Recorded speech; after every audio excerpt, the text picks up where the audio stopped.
हिंदी साहित्य की कहानियों के संकलन में आज सुनिए सुप्रतिष्ठित लेखिका शशि श्रीवास्तव जी की लिखी हुई कहानी मेघ छाया।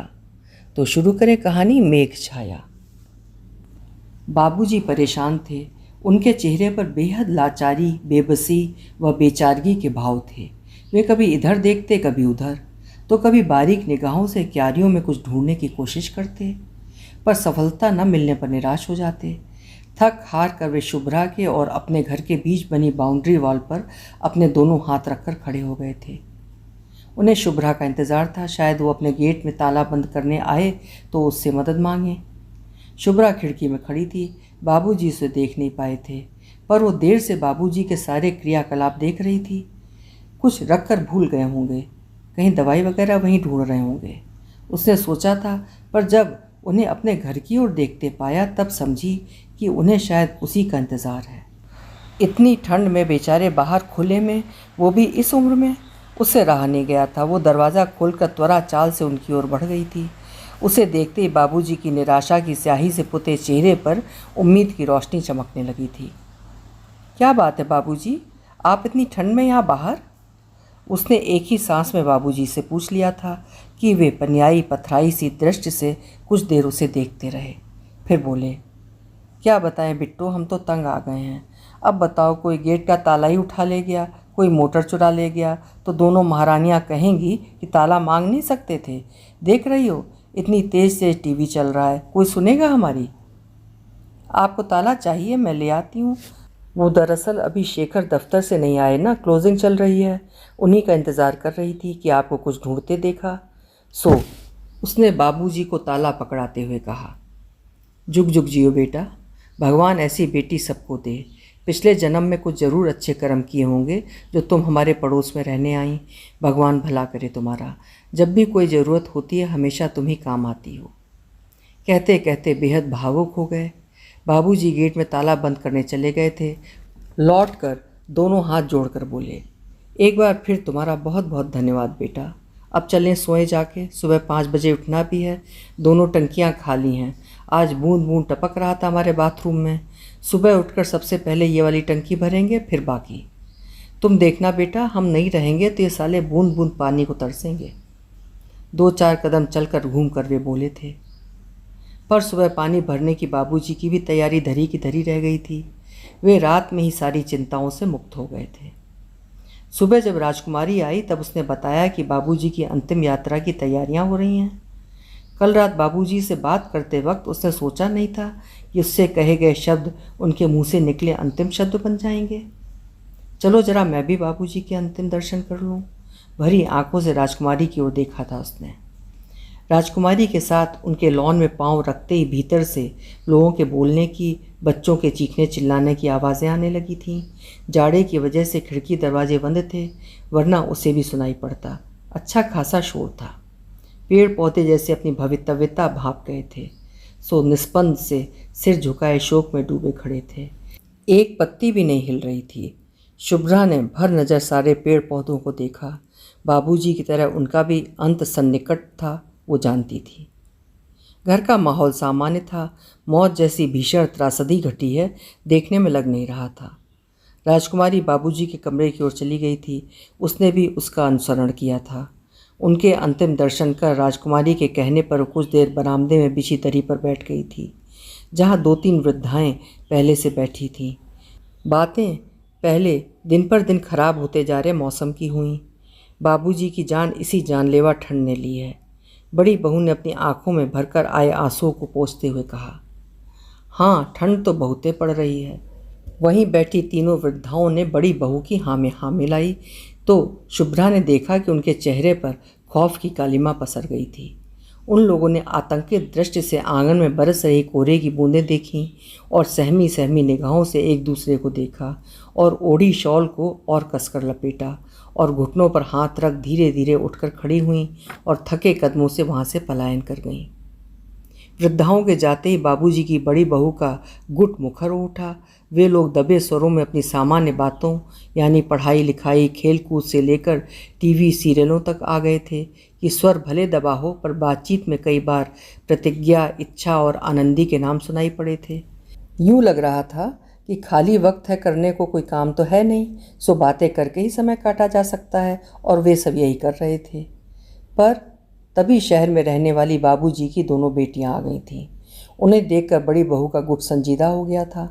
बड़ी बहू ने धोती के छोर से आंसू पोंछने भी शुरू कर दिए थे। दोनों बेटियों के चेहरे पर दुख तो था ही, वे रो भी रही थीं। पड़ोसियों की मदद से उनके बेटे ने बाबूजी का शव लाकर आंगन में रख दिया था। उनके अंतिम संस्कार की तैयारियां शुरू हो गई थीं। बाबूजी की निर्जीव देह देखते ही शुभ्रा की आंखें भर आईं। भीतर बह रही बरसाती नदी तटबंध तोड़कर बाहर निकलने को आतुर हो रही थी। किसी तरह उसे भीतर ही रोका और धीरे से उठकर चली आई थी और अपने बरामदे की सीढ़ी पर बैठकर उसी नदी का तटबंध टूट जाने दिया था। यादों का पाखी उसकी विकल चेतना को अपने परों पर बैठाल कर अतीत के गलियारे में ले गया था। दृष्ट के सम्मुख 12 वर्ष पहले की एक ऐसी ही सुबह आ खड़ी हुई थी।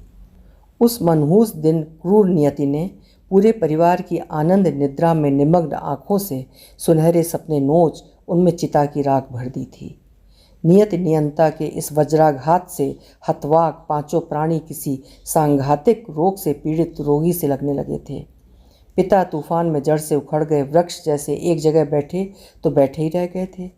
अंत्येष्टि के लिए सगे संबंधियों का इंतजार था। तीनों छोटे भाइयों के सूखे निस्तेज चेहरों पर भूख का निःशब्द रुदन देखकर शुभ्रा से रहा नहीं गया था। उसने स्टोव जलाकर दूध उबालना चाहा था कि पड़ोसन ने रोक दिया था। बच्ची, घर में मिट्टी रखी है, ऐसे में चूल्हा नहीं जलता। तुम चारों हमारे घर चलो, वहीं कुछ खा पी लेना। तुम्हारी माँ की आत्मा कलप रही होगी। निष्ठुर काल का भी कुछ ठीक नहीं रहता। कभी तो अपार संभावनाओं से भरे जीवन को पलक झपकते ही झपट्टा मार कर ले जाती है मौत की चील, तो कभी वक्त की बिसात पर एड़ियाँ रगड़ रहे शरीर की ओर तक नहीं देखती। तेरी माँ को बच्चों को दूध देने तक की मोहलत नहीं दी उस मनहूस मौत ने, वे थके स्वर में बोली थी। मौत ने वाकई माँ को कुछ सोचने समझने का मौका नहीं दिया था। रसोई के खुले स्विच में ही धोखे से हाथ छू गया था उनका। मिनटों में ही सब कुछ खत्म हो गया था। 12 वर्ष की शुभ्रा के बस्ते का बोझ मुश्किल से उठा सकने वाले कंधों पर गृहस्थी का भारी बोझ आ पड़ा था। घर में मरणांतक व्याधि से पीड़ित रोगी सा जीवन घिसटने लगा था। पिता घर वालों के दूसरी शादी के प्रस्ताव को दृढ़ता से ठुकराकर बच्चों की परवरिश में लग गए थे। मौत की यही करुण दुखद त्रासदी भोगी है उसने, पर आज पहली बार ही जाना है शुभ्रा ने कि कदाचित ये सत्य बड़ा निर्मम है, पर है पूरा सच। चूँकि लोग किसी आत्मीय की मौत पर इसलिए नहीं रोते कि अमुक अपनी ज़िंदगी से बेदखल हो गया, बल्कि रोते उसके द्वारा ज़िंदगी के लिए जुटाई गई सुविधाओं के शेष होने पर हैं। निर्बाध बहती जीवन धारा जब असुविधाओं, अभावों व असुरक्षा के भंवर में हिचकोले खाने लगती है और तिनके तक के सहारे की उम्मीद ना हो, तब किसी को बौद्ध दर्शन और गीता के उपदेश याद नहीं आते। असुरक्षा का भय संयम के सारे तट बांध तोड़ आँखों के रास्ते बह निकलता है। उसकी आंखें फिर बरसने लगीं। स्मृतियों ने फिर हाथ थाम लिया था। जाड़ा, गर्मी हो या बरसात, श्यामा बाबू विचलित नहीं होते थे।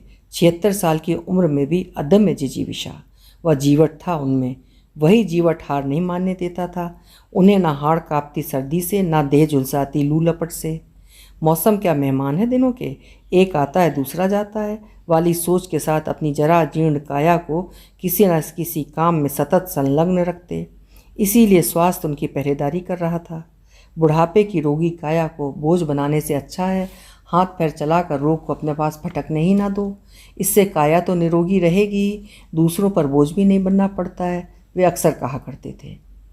5 बजे ही उठ जाते, नहा धोकर थोड़ा पूजा पाठ करते और पेड़ पौधों की सेवा में लग जाते। 7 बजते ही चाय की तलब सताने लगती उन्हें। उनका धैर्य चुक जाता। उनकी जिह्वा से बहुओं को देर तक सोने के लिए लानत बरसने लगती। इतना दिन चढ़ाया, इन कुंभकर्णों की नींद नहीं टूटी अभी तक। शुभ्रा अक्सर एक कप चाय पकड़ा देती उन्हें, जिसकी एवज उनकी कृतज्ञता ज्ञापित दृष्टि माँ के कोमल स्नेहा स्पर्श सी बहुत देर तक उसे महसूस होती रहती। अभाव किसी वस्तु का हो या इंसान का, आदमी के भीतर अनुपलब्ध को ही पाने की तीव्र ललक पैदा करता है।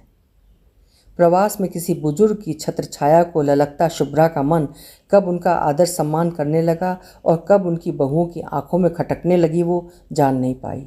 उसके घर आने वाले आगंतुक को सबसे पहले अपनी जन्म कुंडली बाबूजी से ही पढ़वानी पड़ती, तभी उसके घर की देहरी लांघ पाता। जमाना बड़ा ख़राब है और तुम रहती हो अकेली, इसलिए मैं। तुम्हें बुरा तो नहीं लगता बेटा? वे एक दिन पूछने लगे थे। नहीं, मुझे बुरा क्यों लगेगा, आप अपना मानते हैं तभी ना, शुभ्रा ने आश्वस्त किया था उन्हें। वे इसी शहर में 33 बरस की नौकरी से रिटायर होने के बाद कुछ दिनों के लिए गांव गए थे। गांव में पुरखों की छोड़ी ज़मीन जायदाद बेचकर शहर में कोई धंधा कर लेंगे, वक्त भी कटेगा और आमदनी भी बढ़ेगी। पर गांव की शुद्ध आबो हवा और गांव के लोगों का निष्कलुष व्यवहार उन्हें ऐसा भाया कि आज कल करते करते पूरे 10 वर्ष निकल गए, पता ही नहीं चला। पर पत्नी की मौत के बाद दोनों बेटे उन्हें अकेला छोड़ने को कतई तैयार नहीं हुए और शहर ले आए। पर समय के इस लंबे फासले ने उन्हें शहर से ही बेगाना नहीं, अपने घर से, अपने कमरे से भी बेदखल कर दिया था। घर व घर के लोग अजनबी लगने लगे उन्हें। वे बहुएं जो उनके सामने नहीं पड़ती थीं, अब आराम से अपना आंचल लहराती ऐसे उन्हें अनदेखा करती गुजर जाती जैसे वो कोई अनचाहे मेहमान हों और उनकी अनिच्छा के बाद भी जाने का नाम न ले रहे हों। वे बच्चे जिन्हें कभी उंगली पकड़कर चलना सिखाया था, अपनी उंगलियों पर उन्हें नचाने की सोचते हैं। 10 साल पहले गांव जाने के निर्णय पर अक्सर पछतावा होता है उन्हें। इस घर का हिस्सा बने रहते तो शायद ये नौबत ना आती। वे इन लोगों की आदत बने रहते। छोटी बहू नौकरी करने लगी थी। बड़ी बहू की दोपहर में लॉन में गप गोष्ठी जमने लगी थी, जो श्यामा बाबू के आने पर बंद हो गई थी क्योंकि वे लॉन पर काबिज हो गए थे। इस घर ने घर को 2 खेमों में बांट दिया था। एक में बाबूजी लगभग अकेले थे। उनके दोनों बेटे पिता का सम्मान करते थे पर पत्नियों से डरते थे, सो दोनों पक्षों के विवाद में वे तटस्थ रहते थे। दिनचर्या के इस बदलाव पर दोनों ही पक्ष असुविधा महसूस करते थे। एक पक्ष की बेलगाम बेरोक टोक जीवन शैली पर किसी बुजुर्ग की तीक्ष्ण निगाहों का पहरा पीड़ित पक्ष को कतई रास नहीं आता था। अपनी आदत से मजबूर श्यामा बाबू हर आने जाने वाले का छिद्रान्वेषण करने से बाज न आते। उनकी जिज्ञासा तो क्या तुष्ट होती, सनकी झक्की खपती जैसे शब्द दानवाकार प्रश्नों का रूप धर धर कर उनके जीवन का औचित्य और पूछने लगते उनसे। उन्हें गाँव याद आने लगता। यहाँ तो किसी से कुछ पूछो कहो तो और इज्जत धो के रख देता है। वे बेटों से अपने गांव वापस जाने की रट लगाने लगते। बेटे पत्नियों बच्चों को समझाने की कोशिश करते। समझते क्या, वे तो सिरे से उखड़ जाते। इन्हें कितनी इज्जत चाहिए, सवेरे शाम आरती उतारें क्या? इनकी वजह से तो सूट पहनना छोड़ दिया, अब घूंघट तो निकालने से रहे। सदा 36 का आंकड़ा रखने वाली दोनों बहुएं ससुर के नाम पर दूध पानी से मिल जाती। जब देखो तब लेक्चर देते रहते हैं, ये ना करो वो ना करो, समझते तो कुछ है नहीं, बोलते हर बात में हैं। बच्चे भी अपनी शिकायतों का पुलिंदा खोल देते। कितना काम करते हैं बेचारे दिन भर, कभी क्यारियाँ ठीक करना, कभी पानी देना, बेटे घिघियाते। बहुएं कार्य सिद्ध सरकारी वकील की तत्परता से पतियों के सारे तर्क अपने कुतर्कों की पैनी धार से काट डालती। अरे 5-6 बरस से हम क्या प्यासे रहते थे, या पेड़ पौधों में पानी नहीं दिया जाता था? पर उन्हें ये कतई याद नहीं रहता कि 5-6 बरस पहले नल में दिन में 2 बार पानी आता था और क्यारियों में पौधे उनकी मेहनत का नतीजा नहीं, फेरी वालों के कर्तव्य का परिणाम थे, जो 2 दूने चौगुने दाम में लगा जाते थे। वे सुबह सुबह ही घंटी की कर्कश ध्वनि कानों में पड़ी तो प्रातःकाल की मीठी नींद भी दुम दबाकर भाग गई। बाहर निकली तो पाया श्यामा बाबू के नाती ईशान और जीशान दोनों बाल्टियां लिया खड़े थे। शर्मिंदा से मानो पूर्व में की गई किसी गलती के लिए क्षमा मांगने आए हों, पीने का पानी लेने आए हैं। शुभ्रा समझ गई थी, सो आंखों से नींद की खुमारी झटक बच्चों के प्रस्ताव के इंतजार में उनकी ओर देखने लगी थी। तभी एक ने झुकी गर्दन और आंखों को तनिक सा ऊपर उठाकर बड़े ही करुण कातर स्वर में गुहार सी की थी। आंटी, मम्मी ने पीने का पानी मांगा है। हम लोग प्यासे रहे रात में, हमारे घर में बिल्कुल पानी नहीं था। अभी आप सुन रहे थे शशि श्रीवास्तव जी की लिखी हुई कहानी मेघछाया। उम्मीद है कहानी आपको ज़रूर पसंद आई होगी। फिर मिलेंगे ऐसी ही किसी उम्दा कहानी के साथ। आपका समय शुभ हो।